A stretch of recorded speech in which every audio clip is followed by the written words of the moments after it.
ఇవాళ ఈ పత్రికా విలేకరుల సమావేశాన్ని ఏర్పాటు చేసే సందర్భంలో మేము వివిధ పార్టీలు వివిధ సిద్ధాంతాలు అయినప్పటికీ కూడా ఈ నెల్లూరు జిల్లాలో అక్రమ మైనింగ్ అనేటువంటి దందాకు తెరలేపి దాదాపుగా నిజాలు చెప్పాలంటే 5 మాసాలైంది. గతంలో ఈ మైనింగ్ మాఫియా అనేది ఒక 10% నుంచి 20%, 25% మధ్య ఆ ప్రభుత్వంలో చివరి రోజుల్లో అంటే 4వ ఏడాది అయిపోయిన 5వ ఏడాదిలో మొదలుపెట్టారు. అది ఒక తక్కువగానే మనము చూడొచ్చు. ఆ ప్రభుత్వం పోయిన తర్వాత ఇప్పుడు వచ్చినటువంటి ప్రభుత్వంలో ఆ యొక్క పరంపరను కొనసాగిస్తూ యథేచ్ఛగా ఇవాళ మన సినిమాలు కూడా చాలినటువంటి విధంగా ఒక మైనింగ్ మాఫియాగా ఏర్పడి ఈ నెల్లూరు జిల్లాలో ఉండేటువంటి అత్యంత విలువైనటువంటి తెల్లరాయి క్వార్జీ వ్యాపారం పైన కొంతమంది కన్నుబడి ఆ యొక్క వ్యాపారం ముసుగులో ప్రభుత్వ అధికారులందరినీ కూడా బెదిరించి లొంగదీసుకొని ఈ యొక్క అక్రమ వ్యాపారం అనేటువంటిది కొనసాగుతున్న నేపథ్యంలో మేము చెప్పడం కాదు, గత సంవత్సర కాలంగా అనేక పత్రికా సంస్థలు, ప్రజాప్రతినిధులు, ప్రజా సంఘాలు ఇంత పెద్ద ఎత్తున చెప్తా ఉన్నా దాదాపుగా 14 నెలలు అయినా ఈ యొక్క మైనింగ్ అధికారులు ఎవరైతే ఉన్నారో ఏడీఎంజీ, డీడీలు, అదేవిధంగా డీడీఎంఎస్, ఏపీ పొల్యూషన్ కంట్రోల్ బోర్డు, కార్మిక శాఖ, అదేవిధంగా మైన్స్ అండ్ సంబంధించినటువంటి ఐబిఎం వాళ్ళు, ఇలా అనేక సంస్థలు ఈ అక్రమ మైనింగ్కి సంబంధించినటువంటి జరుగుతున్నటువంటి సంస్థలకి నోటీసులు ఇచ్చి విచారణ చేసినటువంటి ఈ మొత్తం వ్యవహారాన్ని కూడా నేటికి కూడా బయటపెట్టి నిజానిజాలు బాహ్య ప్రపంచానికి తెలిసే విధంగా చేయకుండా తొక్కిపడతా ఉన్నారు.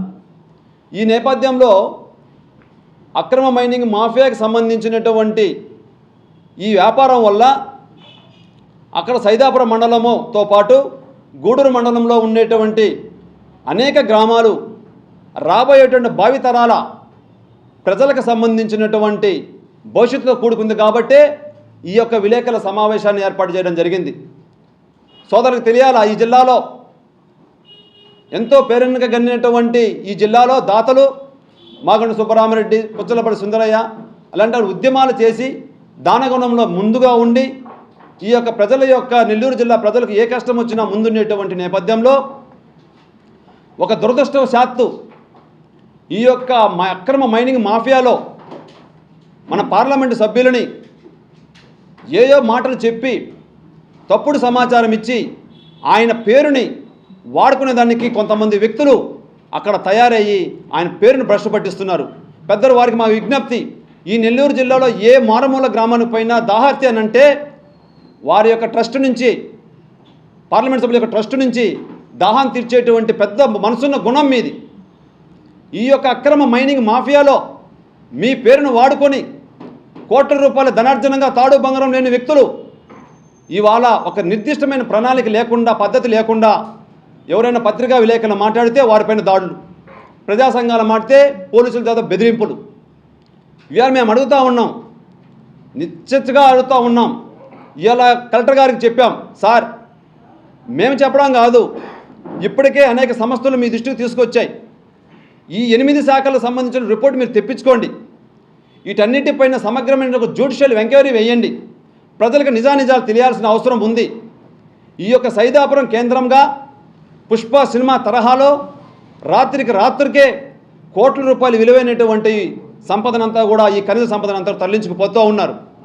ఈ నేపథ్యంలో ఈ 14 నెలల నుంచి అధికార గణం తీసుకున్నటువంటి చర్యలు ఏదైతే ఉన్నాయో ఏ ఒక్కటి కూడా అక్కడ అక్రమం జరుగుతున్నటువంటి మైన్స్ పైన చర్యలు లేవు. తాత్కాలికంగా ఆపి ఉన్నారు. ఒక వారం రోజులు ఆపితే ఒకే ఒక్క నైట్లో అక్కడ ఉన్న యంత్రాంగాన్ని అంతా కూడా తమ కనుసన్నల్లో గుప్పిట్లో పెట్టుకొని రాత్రికే మరి అక్కడ సంపదనంతా కూడా తరలించి వేస్తూ ఉన్నారు.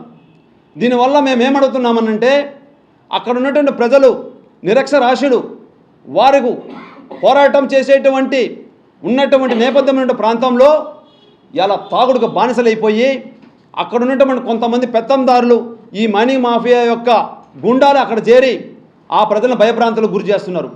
ఇళ్లలో నుంచి రాకుండా చేస్తున్నారు.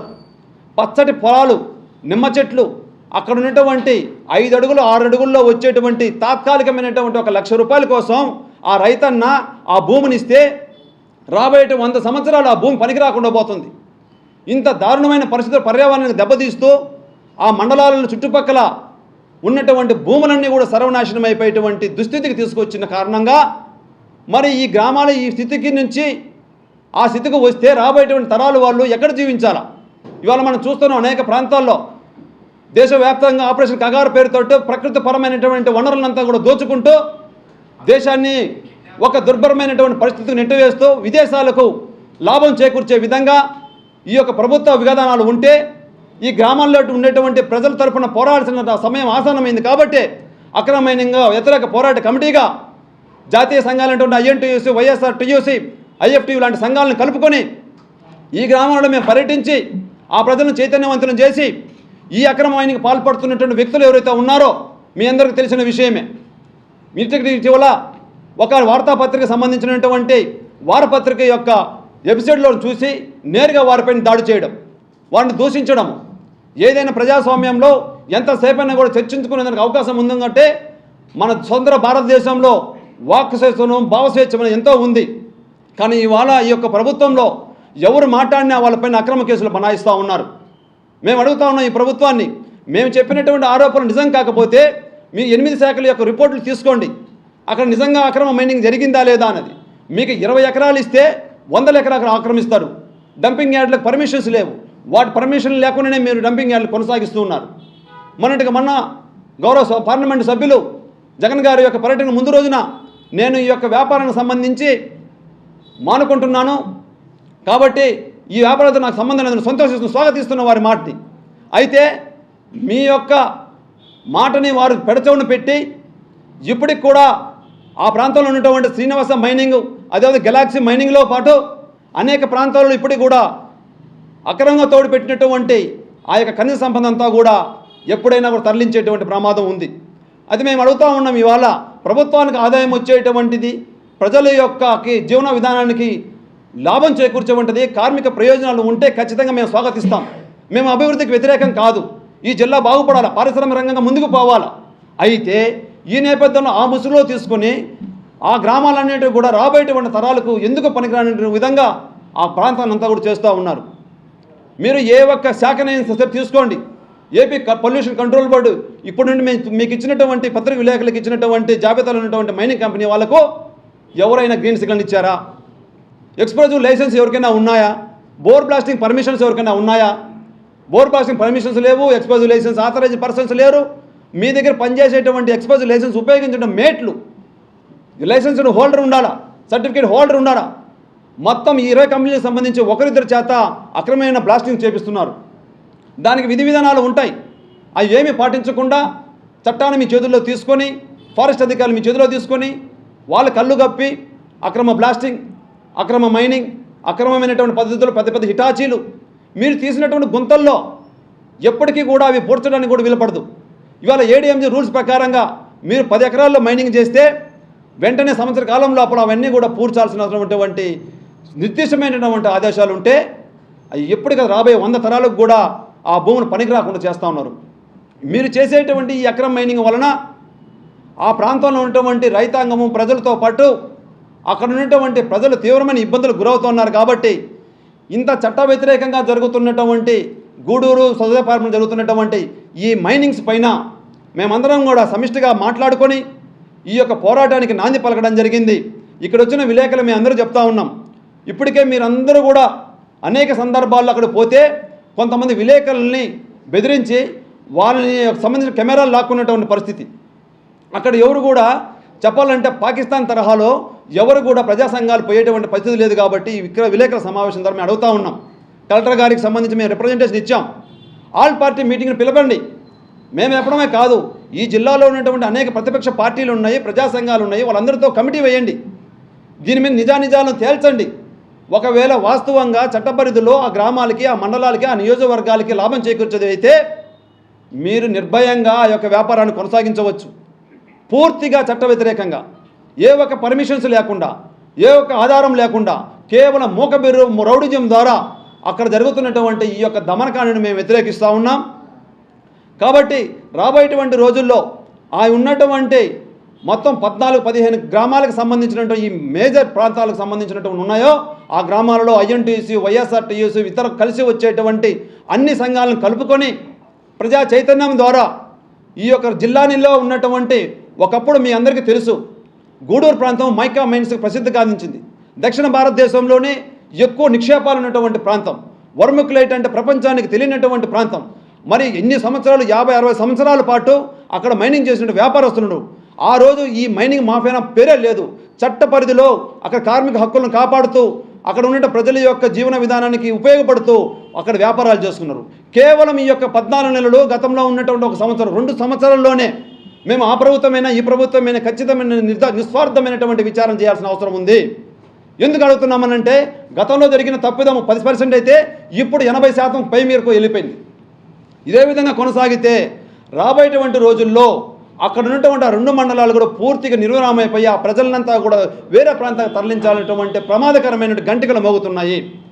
ఇప్పటికే మీ అందరూ తెలుసు, కల్చేడులో అండర్గ్రౌండ్ మైనింగ్లో ఎక్కడో 6 కిలోమీటర్ దొరికేటువంటి ఆ మెటీరియల్ మైకా ఇప్పుడు 4 కిలోమీటర్ 5 కిలోమీటర్లు వెళ్ళిపోయిన పరిస్థితి.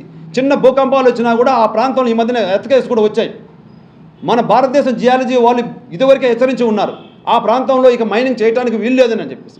అటువంటి ప్రాంతాల్లో ఎక్కడో సొరంగాలలో ఉన్నటువంటి ఈ యొక్క తెల్లరాయి క్వార్జిని తీసుకునే దానికి అక్రమ పద్ధతుల ద్వారా వెళ్తూ ఉన్నారు. ఇంత సవివరంగా ఎందుకు చెప్తున్నామనంటే మేమేదో ప్రెస్ మీట్లో మాట్లాడినంత మాత్రాన్ని ఈ సమస్య పరిష్కారం దొరకదు. నిజాయితీ అయినటువంటి అధికారుల ద్వారా ఈ మొత్తం 14 మైన్లకు సంబంధించినటువంటి ఈ మైనింగ్కి సంబంధించినటువంటి సమాచారాన్ని సమగ్రంగా తీసుకొని ఆ మైనింగ్ పైన సమగ్రమైనటువంటి లోతైన దర్యాప్తు జరపాలంటే సిట్టింగ్ జడ్జి చేత ఖచ్చితంగా దీనిపైన ఒక ఎంక్వైరీ కమిషన్ వేసి ఈ 14-15 కంపెనీలకు సంబంధించినటువంటి పూర్తి డేటాను తీసుకొని ఆ యొక్క ఆధారాల ప్రకారంగా ఇందులో తప్పు ఎవరైనా చేసినా సరే చట్టం ముందు అందరూ సమానమే కాబట్టి అందరికీ దీనికి యొక్క మూల్యం చెల్లించుకోవాల్సి ఉంటుందనేటువంటి ఒక ప్రధానమైనటువంటి ఎజెండా ద్వారా ఈరోజు ఏర్పడినటువంటి ఈ 4 సంఘాలు రాబోయేటువంటి రోజుల్లో మరింత మంది సంఘాలను కలుపుకొని ఆ గూడూరు ప్రాంతము, సైదాపురం ప్రాంతంలో జరుగుతున్న ఇల్లీగల్ మైనింగ్కి సంబంధించినటువంటి ప్రజా చైతన్యాన్ని తీసుకొచ్చి ఆ పద్ధతుల ద్వారా ఈ యొక్క కరుడుగట్టినటువంటి నియంత్రిత పరిపాలన జరుగుతున్నటువంటి ఈ తెలుగుదేశం ప్రభుత్వంలో ఎవరు మాట అన్నా కూడా ఎక్కడైనా ఎవరైనా ప్రజా సమస్యలు తెప్పడంగా వస్తే వాళ్ళపైన పోలీసు దమనకాండ. ఇంత నిర్బంధం ఎక్కడా చూడాల. ఇవాళ విద్యార్థులు రోడ్డు మీదకి వస్తే వాళ్ళ మీద కేసులు, యువకులు వస్తే వాళ్ళ మీద కేసులు, రైతులు వస్తే కేసులు, అంగన్వాడీలు వస్తే కేసులు. ఎవరు మాట్లాడినా ఇంత నిర్బంధమైనటువంటి నియంత్రిత పరిపాలన ఇది మంచి పద్ధతి కాదు. ఈ యొక్క నియంత్రిత ద్వారా ప్రజాస్వామ్యం కూని అయ్యేటువంటి పరిస్థితి ఉంది. కాబట్టి ఈ నేపథ్యంలో ఇక్కడ ఎవరు మాట్లాడతారులే అనేటువంటి అపోహలు పోతున్న మీ నేపథ్యంలో మీ యొక్క కండబలానికి, మీ ఉన్నటువంటి రౌడీజానికి చర్మగీతం పాడేటువంటి రోజులు రాబోయేటువంటి రోజుల్లో ఉన్నాయి. ప్రజలు ఖచ్చితంగా తిరుగుబాటు చేస్తారు. ఆ ప్రాంతంలో మీకు సంబంధించినటువంటి అక్కడ ఉన్నటువంటి ఈ యొక్క అక్రమమైన పద్ధతులు చేసేటువంటి పద్ధతుల్ని మానుకొని ఈ జిల్లాకు సంబంధించినటువంటి పెద్దలు, పార్లమెంటు సభ్యులు వారి యొక్క మాటను స్వాగతిస్తూ మరొకసారి విజ్ఞప్తి చేస్తా ఉన్నాం. మీరు కానీ మీ అనుచరులు కానీ అక్కడ లేకుండా ఈ ప్రజలకు సంబంధించి సూటిగా మీరు ఒక ప్రెస్ మీట్ పెట్టి ఇదంతా కూడా జాతి సంపద, ఆ యొక్క ప్రాంతాలను కాపాడుతాం, అక్కడ ఉన్నటువంటి రైతాంగాన్ని, ప్రజల యొక్క సంక్షేమమే మా ప్రధాన ధ్యేయమని మీరు ఒక ప్రెస్ మీట్ ద్వారా పెట్టి ఇచ్చినట్లయితే ఆ ప్రాంత ప్రజలందరూ కూడా మీకు జేజేలు కొడతారు, మీకు నిరాజనాలు పలుకుతారు. తప్ప మీరు కేవలం పత్రిక స్టేట్మెంట్ ఇచ్చి మీ అనుచరులు మాత్రం రాత్రికి రాత్రే ఈ యొక్క కార్యక్రమం దందాన్ని చేసే కార్యక్రమం చేస్తే ఆ యొక్క ఫలితం ఉండదని చెప్పి మేము చెప్తా ఉన్నాం. కాబట్టి ఈ యొక్క అక్రమ మైనింగ్ అనేటువంటి పదము వినిపించకుండా ఈ జిల్లాకు ఎంతో ప్రతిష్ట ఉన్నది. సారా ఉద్యమం చేసినటువంటి చరిత్ర ఉంది. చనిపోయినట్టుగా చిత్రీకరించి ఆ పోస్ట్ మార్టం రిపోర్టులు కూడా మార్చివేసి ఆ గనుల సమాచారాన్ని అంతా కూడా దాచిపెట్టిన పరిస్థితి ఉంది. కాబట్టి ఇంత చట్ట వ్యతిరేకంగా అక్కడ జరుగుతూ ఉన్నాయి. కాబట్టి ఇప్పటికైనా సమగ్రమైనటువంటి కార్మిక సంఘాల యొక్క విజ్ఞప్తిని ఈ ప్రభుత్వం మన్నించి కార్మిక చట్టాల ప్రకారంగా ఇప్పుడు పనిచేస్తున్నటువంటి కార్మికులకు కనీసమైనటువంటి ఫస్ట్ ఎయిడ్, మంచినీటి వసతి, అక్కడ ఉన్నటువంటి వాళ్ళకి షెల్టర్స్ అన్నీ కూడా కాపాడాల్సిన ఏర్పాటు చేయాల్సిన అవసరం ఉంది.